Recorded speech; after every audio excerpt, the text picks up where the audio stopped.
6 জেলায় সড়ক দুর্ঘটনায় নিহত হয়েছেন 10 জন। এদের মধ্যে নেত্রকোনায় বাস চাপায় অটোরিকশার 4 যাত্রী, চাঁদপুরে আলাদা সড়ক দুর্ঘটনায় 2 জন এবং টাঙ্গাইল, দিনাজপুর, গাইবান্ধা এবং কুষ্টিয়ায় 1 জন করে নিহত হয়েছেন। আর এসব দুর্ঘটনায় আহত হয়েছেন প্রায় অর্ধ শতাধিক মানুষ। দুপুরে ময়মনসিংহ নেত্রকোনা সড়কের 40 বাইপাস মোড়ে যাত্রীবাহী বাস এবং অটোরিকশার সংঘর্ষ হয়। এতে ঘটনাস্থলে নিহত হন মানুরজাহান বেগম এবং তার 2 মেয়ে স্মৃতি আক্তার এবং ইতি আক্তার। আর হাসপাতালে নেয়ার পথে মারা যান অটো চালক রেহান উদ্দিন। দুর্ঘটনায় আহত আরও 2 জনকে ভর্তি করা হয়েছে ময়মনসিংহ হাসপাতালে। এদিকে চাঁদপুর রায়পুর সড়কে ট্রাকের ধাক্কায় মোটরসাইকেল থেকে ছিটকে পড়ে নিহত হয়েছেন এসএসসি পরীক্ষার্থী মোহাম্মদ জোহা। আহত হয়েছেন আরও 1 জন।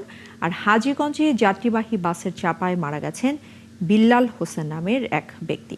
এছাড়া টাঙ্গাইলের ভুয়াপুরে বাসের ধাক্কায় এক মোটরসাইকেল চালক, দিনাজপুরের চেরাগপুরে 1 জন, গাইবান্ধার পলাশবাড়িতে বাস খাদে পড়ে 1 জন এবং কুষ্টিয়ার মিরপুরে 2 বাসের সংঘর্ষে এনজিও কর্মী জিয়া হক নিহত হয়েছেন।